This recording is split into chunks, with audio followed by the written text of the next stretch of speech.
Today, Earth died as recorded that last day by these men. Lee Steranko, Sinnott Rosen, last-ish, Nick Fury administered the final death blow to the Yellow Claw, only to discover him to be an automaton.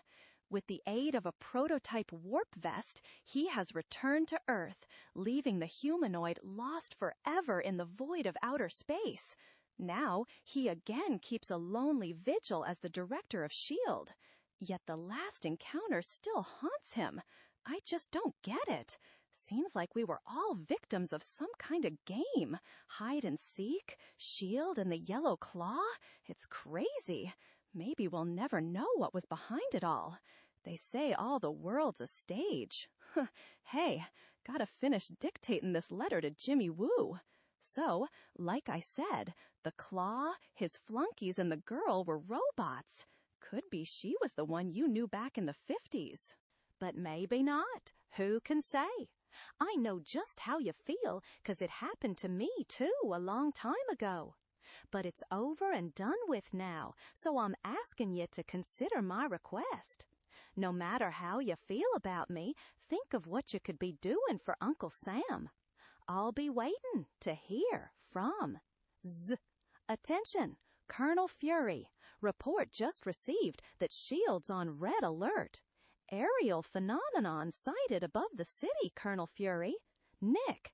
Uh-oh. Yeah. Okay, Val. Tell the garage to get my car warmed up. Sorry, Nick. Your new Berlinetta's having an arsenal installed. Use my XKE. And if you're not too busy, drop the car off at my place later. Love and kisses, boss man. Hey, a girl like that could really get a guy turned on. You can take just so much sitting behind a desk all day. Whatever's going on up there, at least it's getting me out of here. That's the way it always is, sitting around, dozing off, 1 minute, the next, facing who knows what, another Yellow Claw, a Hydra attack, maybe even some big cheese like Doc Doom moving into my turf. So I'll know in a couple of minutes. Hey, not bad. And at that moment, thousands of eyes peer skyward at the fantastic scene appearing in the heavens above the teeming New York throng. Look at that! None of this stuff ever happened before they dropped the bomb. That's what it's all about, you know. Oh, officer, it's frightening. I don't want to get involved, but what are you going to do about it? What do you want me to do about it, lady? I just wish it would have happened on someone else's beat. Where's your spirit of adventure, O'Flynn? Why, I'll bet the Post gets out a special edition on this. Wow, looks like Timothy Leary's buzzing the squares, huh? See the pretty fireworks, Junior? If only we had our camera here. Well, at least it's not that bunch of adult delinquents they call the Avengers this time. Ah, yes, the day of retribution has come, sinners. Gee, I'll bet there'll be photographers taking pictures, I betcha. Good evening. This is Chet Huntley with a special NBC mobile news unit in New York City, covering the appearance of a strange UFO. The ship's been hovering in the sky almost 20 minutes. Weird lights pulsing from its metal-like exterior. And wait, it's descending now rather rapidly. The police have every weapon available trained on the object. A shiver of awe, perhaps fear, passes through the crowd. Officials are pressing the crowd back. It looks like the Fantastic Four are giving them a hand.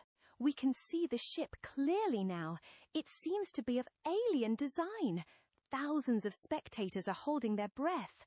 Look, part of the craft is separating. Yes, we can see it now. It's a man, a golden man in a tunic. He's holding up his hand, the universal gesture of peace. And in his other hand, it looks like a gem. He's descending to the street level on some sort of platform. Wait, the police line is parting. It's a man with an eye patch. Meanwhile, back at S.H.I.E.L.D. headquarters. You know, lady, you're just about the most unlikely secret agent I ever saw. Yes, I know, but that's what makes me a good one, wouldn't you say?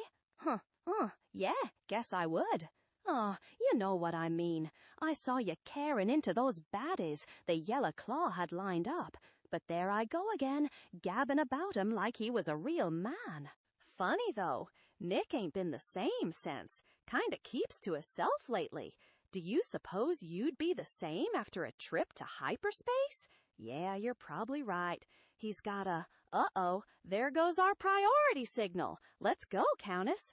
I had a feeling Fury'd call us on that business we were watching on the monitor screen. Don't look like much of anything to me, though. But like they say, you can't judge a book. Okay, Duggan's ready for action. Let's get going, lady. Well, back on the streets. Peace. I come in peace, men of Earth. I am called Vanger from a dimensional ultra-universe unknown to you.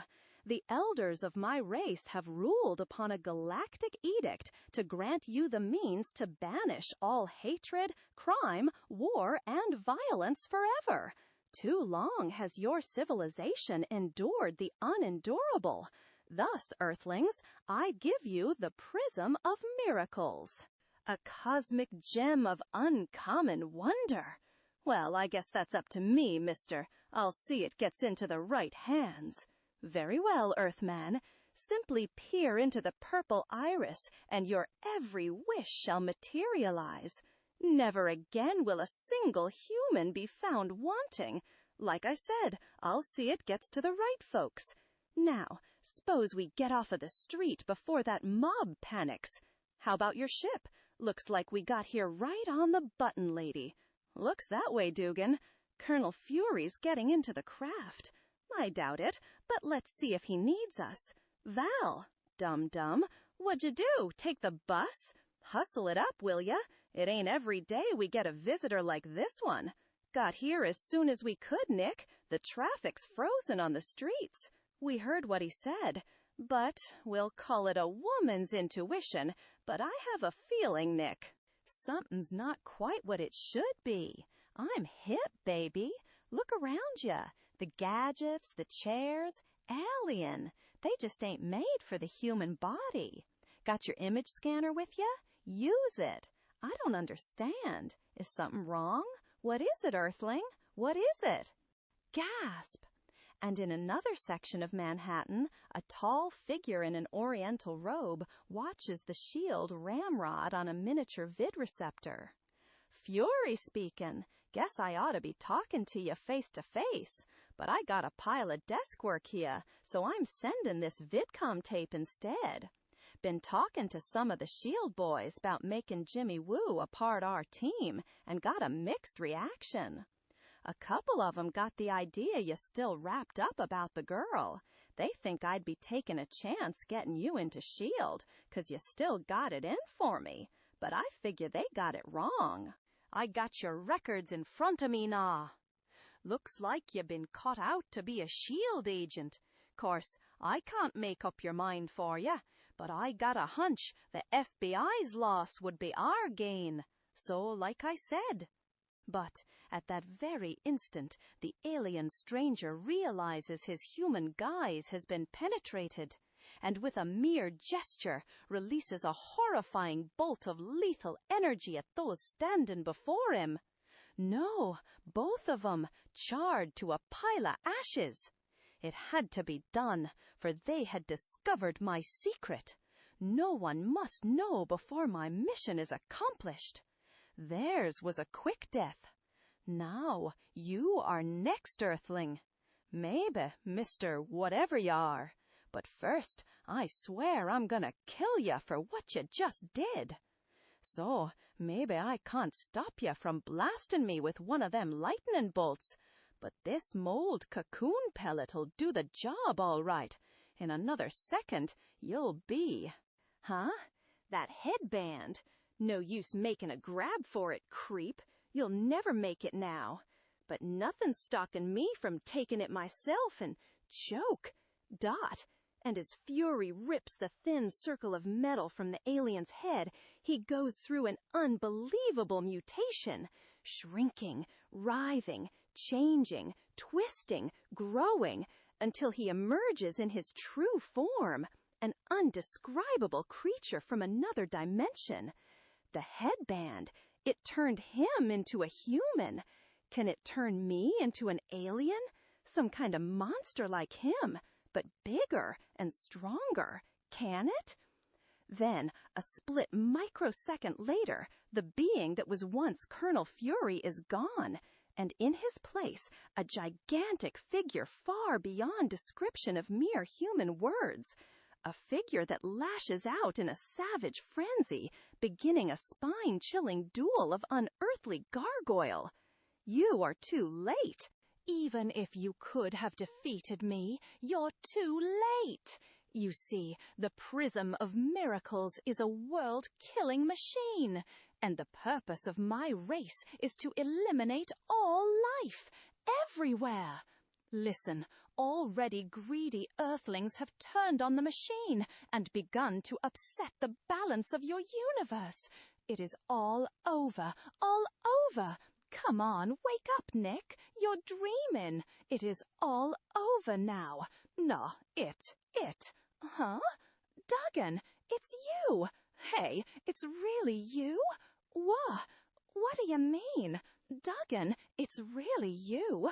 Maybe you was expecting Alice in Wonderland to drop in on ya. Course it's me. Nick's never acted this way before, long as I've known him. Hey, what say we go a few rounds in the gym before you leave, huh?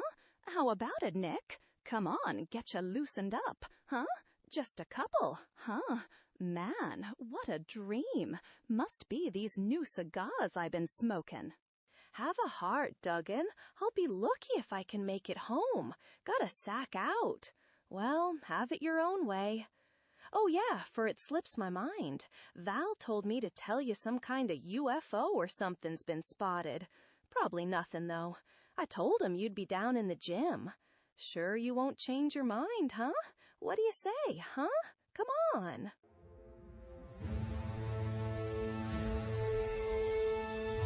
Next issue. Strange Tales, number 159.